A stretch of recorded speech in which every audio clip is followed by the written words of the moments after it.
Neste livro vamos aprender como podemos valorizar a oração em nossa vida. O melhor livro de oração já escrito por E.M. Bounds, O Poder da Oração. Capítulo 1. E, orando, pediu que não chovesse, e, por 3 anos e 6 meses, não choveu sobre a terra. E orou outra vez e o céu deu chuva, e a terra produziu o seu fruto, a santidade universal da vida. Disso depende a tua utilidade plena, pois teus sermões duram apenas 1 ou 2 horas, mas tua vida prega durante toda a semana. Se Satanás puder transformar um ministro cobiçoso em amante de louvor, de prazer, de iguarias, terá arruinado seu ministério. Entrega-te à oração e obtém os teus temas, os teus pensamentos.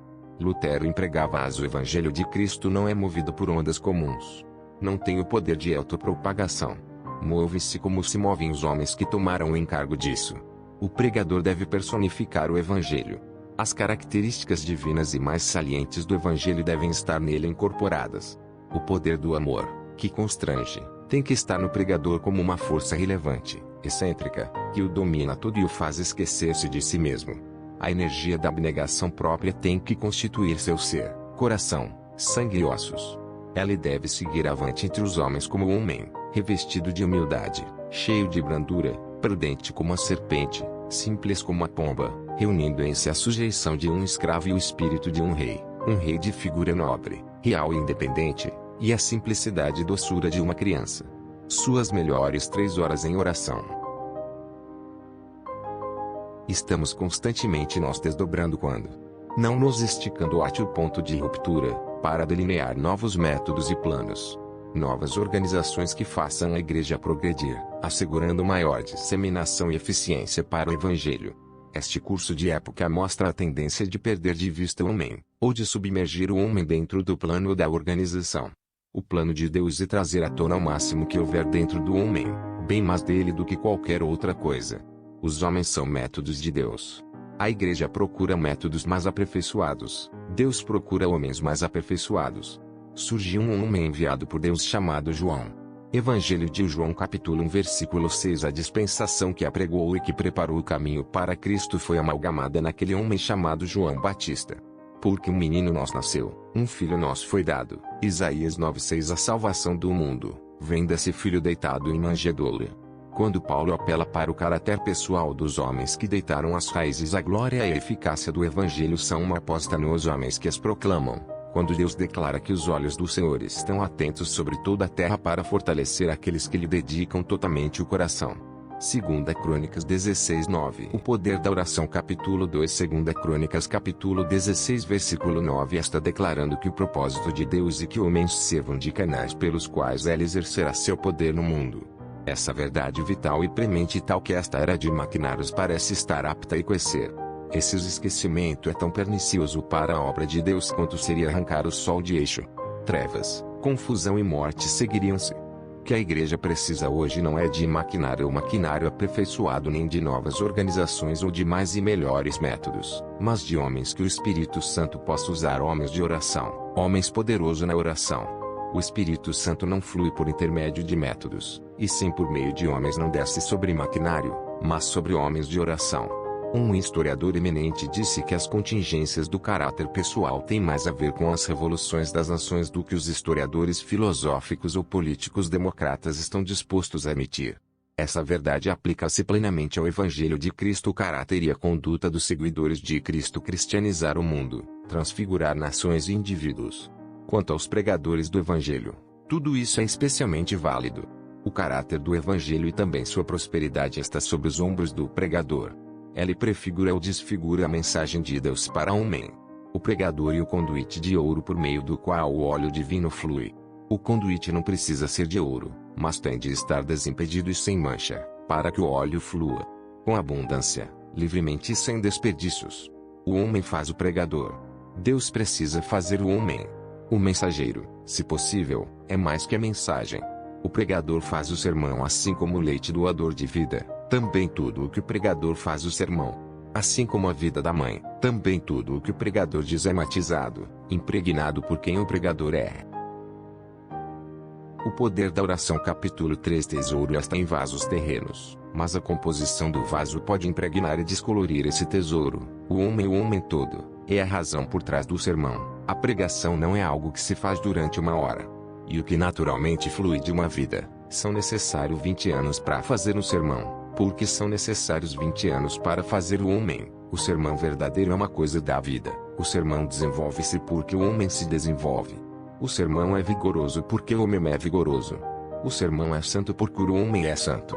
O sermão tem unção plena, porque o homem está pleno da unção divina. Paulo chamou de meu evangelho, não que ele tenha degenerado o evangelho com suas excentricidades pessoais, ou que tenha feito digressões egoístas, mas o evangelho foi posto no coração e na corrente sanguíneas do homem Paulo, como tarefa pessoal que lhe foi confiada para ser executada por meio de suas características paulinas, para ser inflamada e possibilitada pela energia ardorosa de sua alma ardorosa. Os sermões de Paulo que lhes eram, onde estão? Esqueletos, fragmentados espalhados, em rumo num mar de inspiração.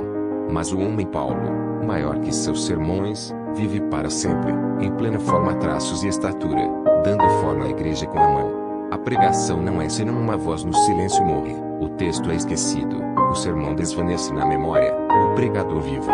O sermão não consegue se elevar acima do homem usando as forças que lhe dão vida. Homens mortos pregam sermões mortos, e sermões mortos matam. Tudo depende do caráter espiritual do pregador. Debaixo da dispensação judaica, os sumos sacerdotes usavam um diadema de ouro com letras compostas por joias, santidade ao Senhor. Então cada pregador no ministério de Cristo precisa ser moldado e adotar como viga-mestre esse mesmo lema. É uma vergonha ímpar para o ministério cristão ver sua santidade de caráter e de objetivo se rebaixarem em relação ao sacerdócio judaico. Jonathan Edwards disse: prossegui avidamente na minha busca por mais santidade e conformidade com Cristo. O poder da oração. Último capítulo da série. Homens de oração são necessários. Deus está sempre à procura de homens que sempre pregam sermões santos no púlpito, com vida separada para seus propósitos, porque daí resulta resultados. Esses podem moldar uma geração para Deus. Seguindo essa ordem, formaram-se os primeiros cristãos. Eram homens de molde sólidos, pregadores que seguiam um tipo celestial, heróicos, valentes, soldados e santos.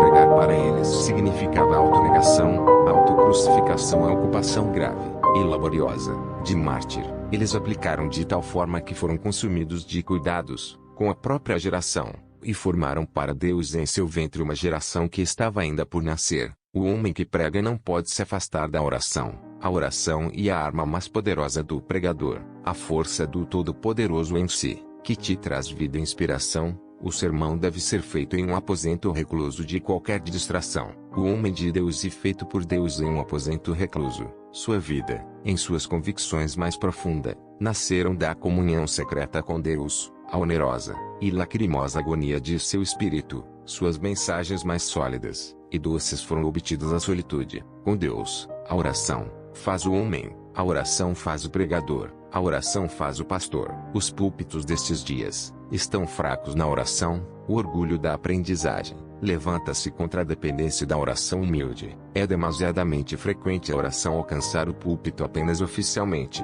a execução de uma rotina no culto. A oração está ficando em segundo plano nos cultos modernos. Todo pregador deve buscar ter uma vida fervorosa em oração, assim como foi a vida Cristo, e imitada por Paulo e outros profetas. Todo pregador que deixe de ter a oração como fator de peso para a sua vida, terá um mistério fraco na obra de Deus, e fica sem poder para projetar a causa de Deus neste mundo.